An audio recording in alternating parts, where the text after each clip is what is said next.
Hello. Well, the snow is falling. The snow is falling. The heater is on, but the snow is falling. The invisible ice which creeps on the road, and you don't know it until your vehicle is practically flying. And you say to yourself, my goodness, where did all this oil come from? Before the gears could barely move, and now they're slick. It's due to the ice. But this is the reality of living in the Midwest. I don't mind it. I grew up here. But the elements, they are not something that the moment you have them in mind, you can go beyond. And this brings us to the third paragraph of Christos Yannaras, where he introduces his two basic terms that will be developed and followed throughout the course of this book. But before I read this paragraph and announce the two terms, earlier today after work, I was drinking a cup of coffee and reading the part where I am in Henry James's The Ambassador's novel. I came across 3 paragraphs of description that set the table for, I would say, the evocation of what Mr. Yannaras is saying with the two basic terms. A little bit of setup for Henry James's description. A character has went across the Atlantic Ocean from a place in the Northeast in America. This is a turn of the 20th century, about 1914, to Paris, where he is looking for a young man. And he's looking for this young man for reasons that are evident in the novel. I will not spoil it for you if you choose to read this book. And in the course of looking for this young man, he meets another man, middle-aged, who is an artist, painter. And this charming man charms him to a restaurant, and they sit down and they have dinner. And after dinner, this scene occurs with the waiter. But what I want you to notice is how the word relation is, again, evoked. And then we'll go to the philosopher Christos Yannaras. Here it is. As the half hour, meanwhile, had ebbed, Strether paid his score, and the waiter was presently in the act of counting out change. Our friend pushed back to him a fraction of it, with which, after an emphatic recognition, the personage in question retreated. You give too much, little Wilhelm permitted himself benevolently to observe. Oh, I always give too much, Strether helplessly sighed. But you don't. He went on as if to get quickly away from the contemplation of that doom. Answer my question. Why isn't he free? Little Wilhelm had got up as if the transaction with the waiter had been a signal, and had already edged out between the table and the divan. The effect of this was that, a minute later, they had quitted the place, the gratified waiter alert again at the open door. Strether had found himself deferring to his companion's abruptness, as if to a hint that he should be answered as soon as they were more isolated. This happened when, after a few steps in the outer air, they had turned the next corner. There, our friend had kept it up. Why isn't he free if he's good? Little Bilhem looked him full in the face, because it's a virtuous attachment.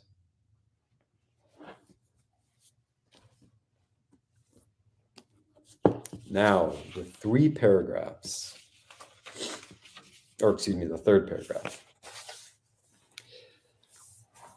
The replies given to the ontological question, as I have identified them in the particular philosophical tradition that I have studied, may be summarized under two basic terms: person and eros.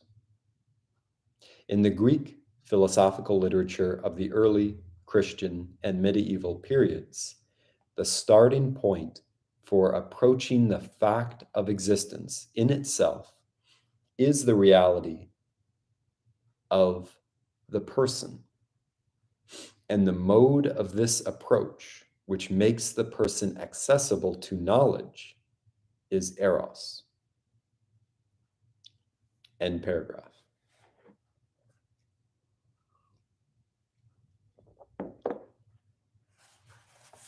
With this video, I don't want to say too much in too many different directions. I want to linger on these two terms, person and eros, E-R-O-S. Now, these two words are stemming, blooming, bearing fruit. Maybe some bees are coming and taking away the pollen, from the Greek philosophical literature that Mr. Yannaras has studied. And remember, this is in the 1960s. This book was published in 1966 or thereabouts.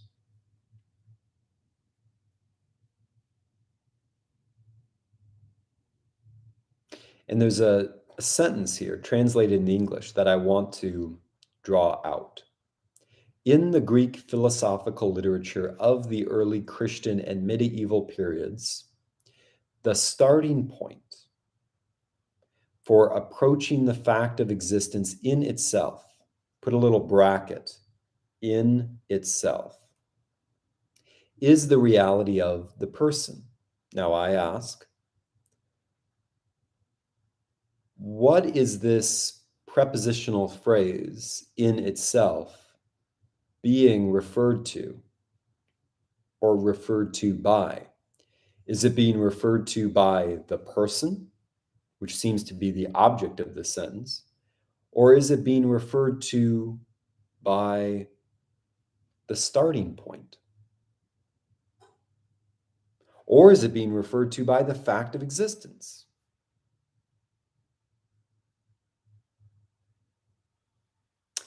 English is syntactic.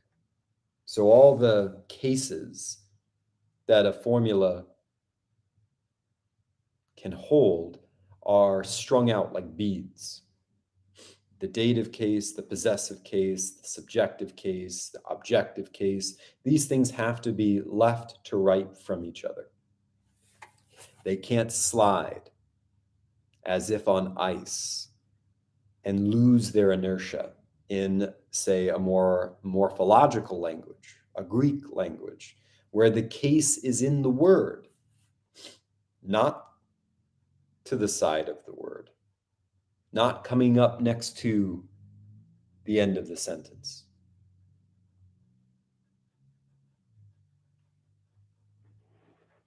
In the Greek philosophical literature of the early Christian and medieval periods, the starting point for approaching the fact of existence in itself is the reality of the person.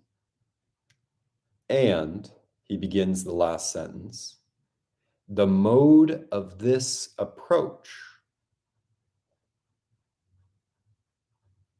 which makes the person accessible to knowledge, is eros. Before we think we know what these words mean, person and eros, notice in these three paragraphs, these last three videos, how Mr. Yannaras' writing has been there to not strike the nail of the point with the hammer of some Heideggerian insight, some deep insight, some heavy-handed information. Instead, he's nimble. His response to the ontological question, his amassing of replies from the Greek philosophical tradition that he personally has studied in the course of his academic career, and personal, I'm sure, proclivity.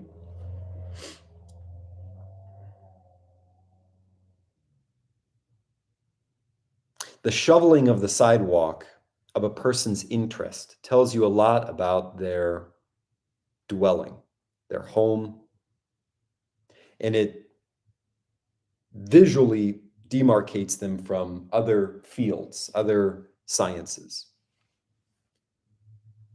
When this book talks about its basic terms, which have not yet been defined, person and eros, it does it within a small local perimeter. And he has already told us what that perimeter is. Now, he hasn't cited authors, but he's given us a period of time, the early Christian period to the medieval period. So we're going at the latest 1500s and many hundred years before that, down the sidewalk. The walls of snow and the little jettisons of ice along the way. But we have to keep our view not on the minutia, but as philosophers do, they tell you what they're going to do before they do it. And then they take their time. I don't know if you've ever shoveled before, or if you live in a place with a lot of snow, but sometimes the temptation as you're shoveling is you see an opening, you chew with the shovel into the snow, you put one foot back, and then you put both hands on the handle, and the temptation is to run with it. You might be a swift writing scribe and tell a story, but the game of philosophy, again, is to be beside the point and not to run with that shovel, not to run with these basic terms, person and eros. I was tempted to shorten this video sequence by making one video on each chapter, and then maybe 2 or 3 videos on each part, and just go straight into the ontological content of salvation, page 267. The ethics of freedom in French existentialism, page 282. But again, these words would not stand out in the meaning that he carefully developed for them. Instead, just running through them, they would be indistinguishable as snowflakes are from each other. And so, if no other virtue is exercised in the philosophical game, at least we can agree that patience is exercised or can be exercised.